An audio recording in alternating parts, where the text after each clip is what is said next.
Hello and welcome to the 2024 Lay School of Theology Eastertide term class, Facing Death, A Christian's Journey to Life Everlasting. This is a 6-week course where we're going to be looking at all different aspects around death, the biblical and theological basis for death, decisions we can make now to plan ahead, demystifying medical management decisions from a hospice perspective, looking at grief and social work aspects of end-of-life care, and even dig into funeral planning and what the Book of Common Prayer can offer us in times of death. And so we really hope this class is a blessing to you, that you enjoy it, and thank you for joining us. Today we're going to be looking at planning in advance, and these are things that we can do now that will be a blessing for those who we leave behind, those whose their life is going to go on after your death, and we can plan now to bless them. So before we get started, very briefly, the structure of the class, we're going to start off with a devotional at your tables. And then the class, we're going to look at different areas of stewardship that you can prepare for now. And we're going to look at those in increasing order of importance. So the first thing we're going to look at is financial stewardship, the things you can do now for your finances, health stewardship, and then the last one is relational or spiritual stewardship. And with that, we're going to start with our devotional. So we're going to look at 1 Chronicles chapter 22 and chapter 28. And this is where Solomon, just before his death, he made all of the preparations. David, before his death, made all of the preparations for Solomon to build the temple. So hopefully everyone can see what a blessing it is to have some things prepared in advance for our loved ones. Some of you may have experienced it when there weren't preparations made in advance, when your loved ones passed on, and it was difficult. But hopefully we can see that it can be a blessing to prepare these things in advance. Now, before we get started with the nitty-gritty, I just want to make a few disclaimers. This is not intended to be legal advice. Please talk to an attorney, one who is licensed in Florida, to give you some legal advice on how this works for your situation. Now, during this presentation, there are certain terms that are considered terms of art that have precise legal meanings. I've tried to avoid using those terms as much as possible, but one or two may slip in. And so if someone tells you that's not what that word means or that's not what that phrase means, just take that, and maybe it does and maybe it doesn't. So sometimes legal words have specific meaning that they don't have in a non-legal context. So just be aware of that. And again, this is just general survey information. When you talk about the specifics of your situation, everyone's situation is going to be so complex. You cannot, I'm giving this general information. There's going to be so many exceptions, and you're going to fit in one of those exceptions. So also just be aware of that. So we're going to start looking at financial stewardship. Now, what I'm going to talk about is what happens when you die. When you die, legally, all of your property, all of your assets, all of the stuff that you leave behind gets all piled together, and that is considered your probate estate.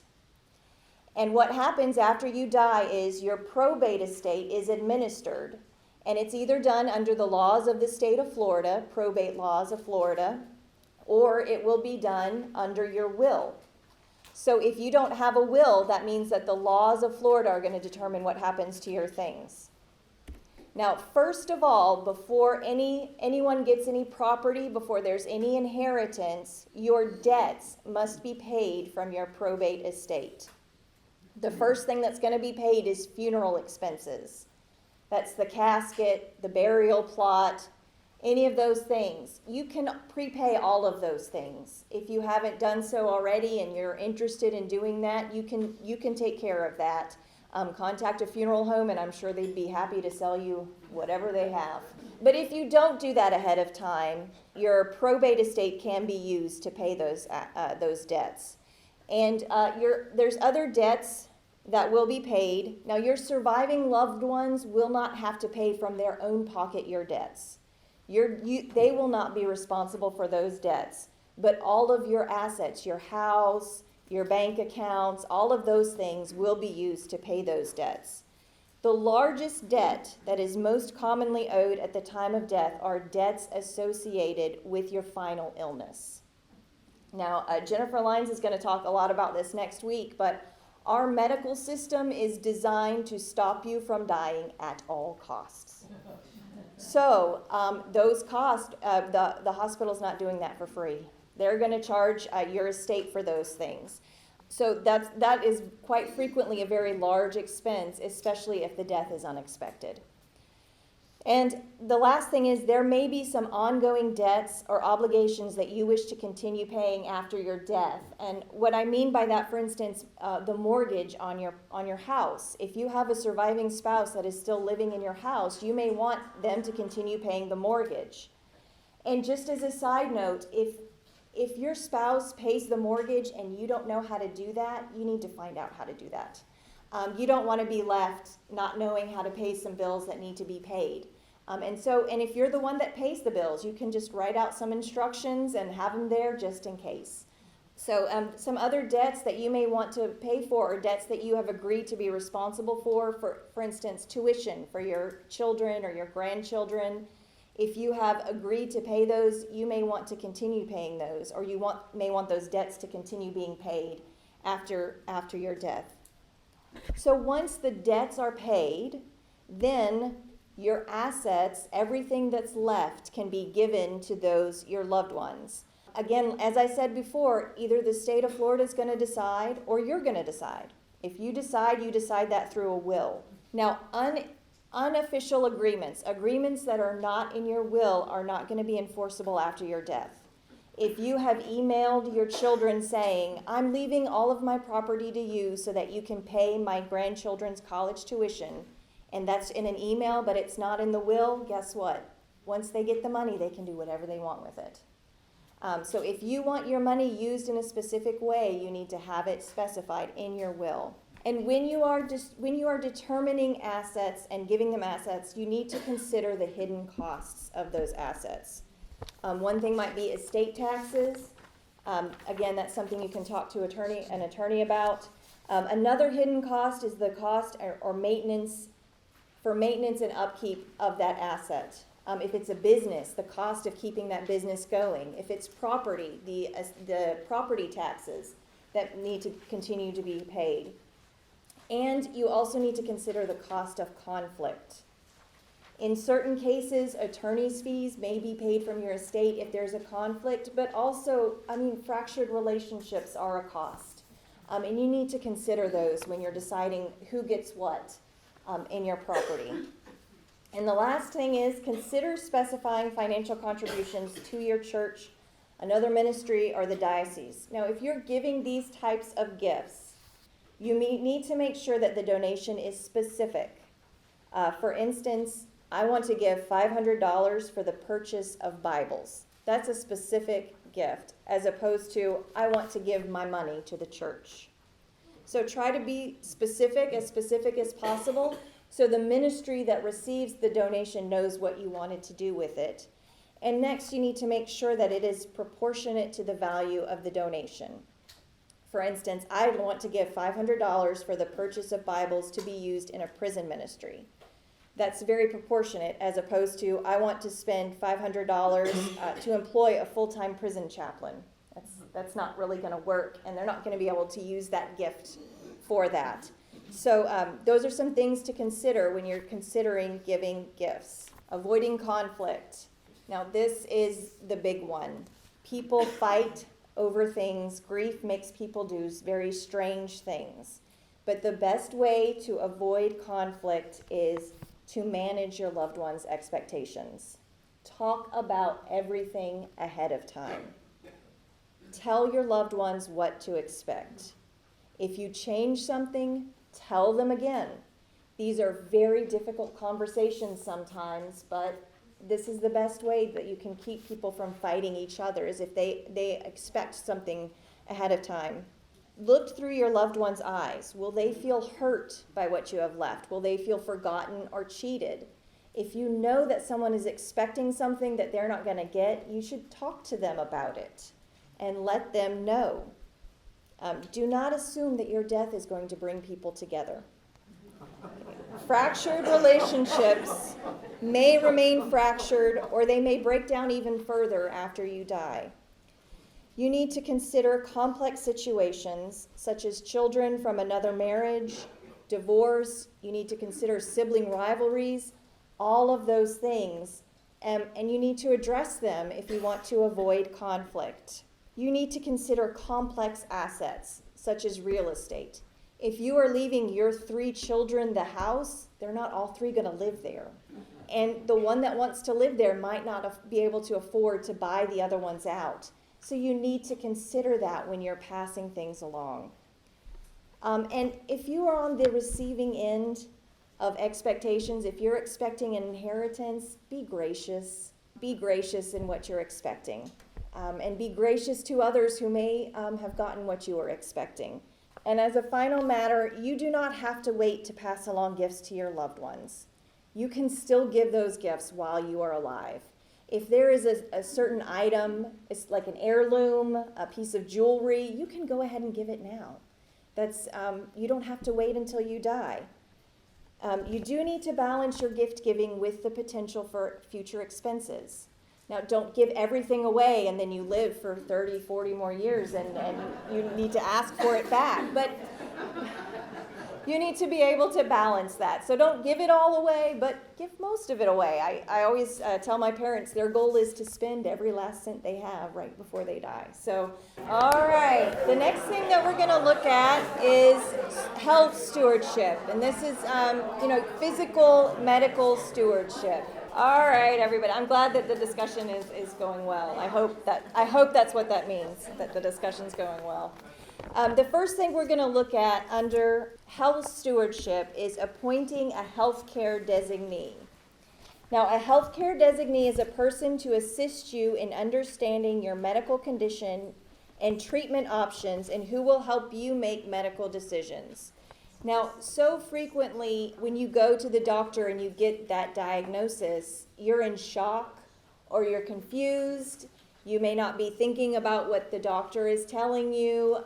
You may have questions that you're afraid to answer or you just don't think about answering. Your healthcare designee is supposed to be the person who is objective that can help you with that.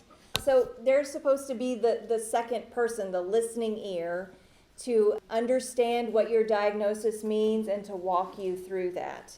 The qualifications of a good healthcare designee would be someone that you trust. Is a designee the same thing as a surrogate, a healthcare surrogate? No, we use the term designee because a surrogate is one of those legal terms of art. So you can have a healthcare surrogate, but a designee is it could just be a friend. It could be your child, it could be your spouse, just someone who is going to go with you to the medical appointments or to talk with you afterwards to make sure you understand what's going on. Yes. So, sorry, we were just trying to be a little generic with that term, but it is important to have a legal appointed person also. So there's sometimes called healthcare surrogate, sometimes called power of attorney for healthcare, but most importantly, at least appoint someone and tell them, which we'll get Right. to. But yes, we want you to have somebody that's legally appointed as well, but this is just a more generic term. Right, and this is, this is not an official position or a legally recognized position.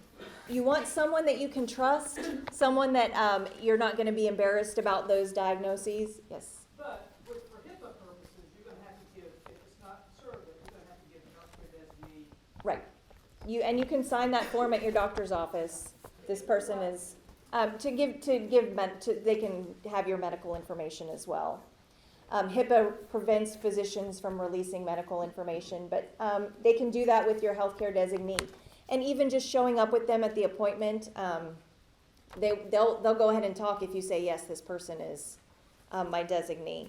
It has to be someone who can support you without being judgmental. So that should be someone that is going to let you make your decisions of what you want to happen with your health and not someone that's going to step in and try to make those decisions because they think you should be making certain decisions. It's someone that you can be honest with. And the roles and responsibilities of the healthcare designee is someone who's going to go with you to the doctor appointment or they're going to talk with you afterwards about what was happening and someone who they can help you prepare ahead of time to write down the questions. A lot of times you have questions and then you get in that gown and you forget everything. So this person's going to help you remember those questions, help you write down those questions. And make sure that when you do this, that you tell the person that they're your designee. And that they agree to it. They might be like, no, thank you. So you need to talk with them ahead of time. The next thing we're going to talk about is a living will. Now, this is an official document, and it sets out your preferences for medical care in the event that you are unable to make decisions. You can please talk to a lawyer about this. But the effect of a living will is that it is consulted if in the event that there is a dispute between family members about your care. So if the doctor is there and talking with two people and brother and sister are disputing about what's going to happen to you, they'll consult the living will. It may include a do not resuscitate order. It's sometimes called a DNR. It doesn't have to. So, yes. I'm sorry. Is that covered under the 5 wishes? I don't. Is it? You mean is what covered? The living will is. So a living will is sort of like a 5 wishes is sort of a type of living will. So you can do and I'm not a lawyer, I'm just a doctor, but I think the living will is something you do with your lawyer and is laid out specifically. 5 wishes is something that you do kind of on your own with someone and you can help promote other questions. I read at one point years ago that I think whichever is, if you have it like notarized and dated that's later than your living will, it might be the one that's later. I'm not Right, sure. and a living will is not as official as some other documents can be. It could just be you writing it down on a sheet of paper.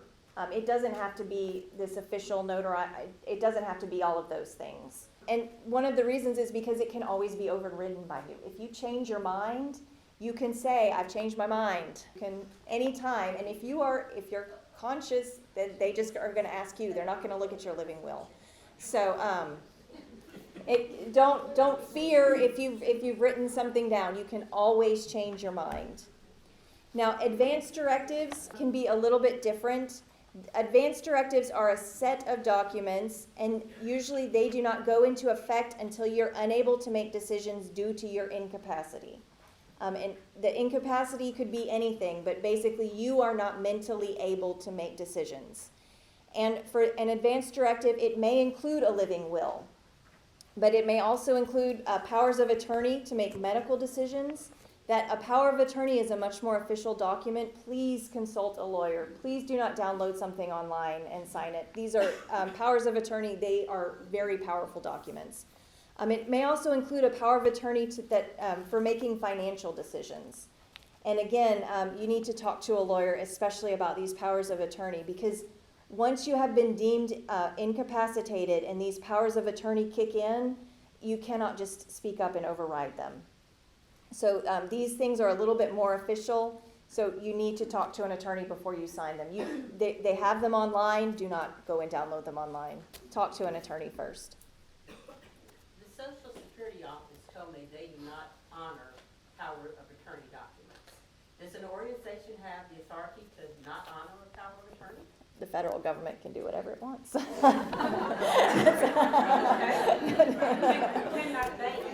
my bank not honor? So you can have, yes, a lot of times there are problems with getting them because it's just a piece of paper, and sometimes banks will want something more, and it can be difficult to get banks to honor these things. You have to go to court, and eventually they will honor them. A lot of times you just got to find the right person to talk to because the person you're talking to has never seen one before. But yeah, you can have issues with enforcing powers of attorney. But again, it's because they are very powerful documents. So, all right, of the things that we have discussed so far, nothing is more important than a legacy of love. The most important legacy you can leave is a legacy of the love of Jesus Christ. If you're not leaving that legacy, then I guess maybe you can just leave it all. But so. That brings us to our last topic, which is relational and spiritual stewardship. And the first thing I want to talk about is custody and care of loved ones. If you have custody of minor children, if you have custody of adult children with disabilities, if you are the person who's in charge of parents who are unable to make their own decisions, you need to make provisions for them. This needs to be a formal legal document explaining what your wishes are for custody of that person. And just as a side note, if you are a grandparent and you feel physically able to be that person for someone, let them know. If you think, if your children have kids and you think you can take care of them, if your children unexpectedly die, just let them know that you're willing to do that. Rohan and I, it's my in-laws who are our custody for our kids. Because, it doesn't always have to be someone who's younger than you. So, and people don't think about that. So if you have that someone in your life, just tell them. Again, temper your expectations. Don't be too disappointed if they say no thank you. But and you also want to consider, oh yes. One thing I have found really convenient is having a charitable remainder unit trust that I set up at a time in my life when I inherited some money that I didn't already have, and used part of it as setting up this trust that I can't give to anybody in my family. I can't leave to them, and I can't spend it for me. Actually, it gives me money, 5% of its value.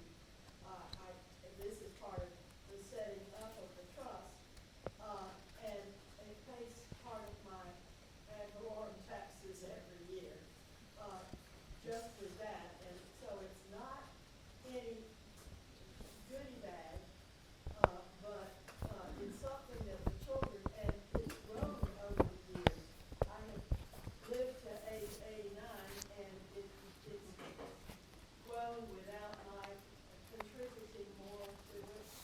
And so it's nice to have money that you know that and the children know they can't get that money. I can give it to any charity I want. But if I were to die tonight, they would be able to give it to any charity they want. But it's nice to have money to give to charities that your children know they can't get. That's something to talk to an attorney about as well, yes. Something else you might want to make arrangements for are adult relatives that depend on you emotionally, financially, just, people that may depend on you. You might want to just make sure that you have arrangements for them to continue to receive care from someone. And then another one is pets. If you want to make sure that you have somebody that's going to feed your cats if you die suddenly, or not so suddenly. So go ahead and make those arrangements ahead of time. And of course, with pets, it can be something informal. You don't have to have an official legal document for who can take care of your pets. All right, the next thing we're going to look at is restoring relationships with others. And I'm just going to read the scripture out, Matthew 5:23 through 24. So if you are offering your gift at the altar and there remember that your brother has something against you, leave your gift there before the altar and go. First be reconciled to your brother and then come and offer your gift. And then Romans 12:18, if possible, so far as it depends on you, live peaceably with all. Your deathbed is not the best place to try and make amends. And I think Patricia's probably going to be talking about this a little bit more for her week. But if you know there are amends to be made, why wait? Go ahead and do that now. And as you're going through and thinking about all these things, you might realize that you have not been as gracious as you should have been when one of your loved ones died to other people. And so if that comes to mind, then go ahead and make your amends now. You don't have to wait. Go ahead and do that now. And confession with a priest is always available by appointment. And then the last one is mentorship. You have been blessed with wisdom, skills, with fruits of the Spirit, with time, and with so many other intangible gifts. Go ahead and share them now. You also pass these things along to others. It's not just your money that you pass on. You pass on all of these things. There's all sorts of opportunities for you to pass these things on. And you may think it's not a skill, but I'll tell you, tying a tie is a skill. That's something that somebody needs to learn from you. So if you have that skill, pass it on. You can pass it on to your family, anyone at your church or your neighbors. And of course, as a member of the mission and evangelism team, you can ask any one of us. Carolyn's here, Julie's here, she's also a corps captain. If you have a skill, if you have even just a fruit of the Spirit, patience, that's something great. If you have joy, that is something great, and something can benefit. Someone can benefit from that, so pass it on. So the last thing we want to look at is just this legacy box checklist. And this is just something that you can do as a gift for your loved ones. Just a list of everything that they might need in the event of your death. You know, things that are meant to help them. Now, these have passwords to your phone, your email, bank account statements, so don't just leave it, by your front door. If you put it in a place where, someone's not going to just come and be able to steal your identity, but make sure you let somebody else know where it is, because it's not helpful if it stays in your closet until after everything's done and they find it. So be sure that you keep it in a safe place, but let somebody know where it is.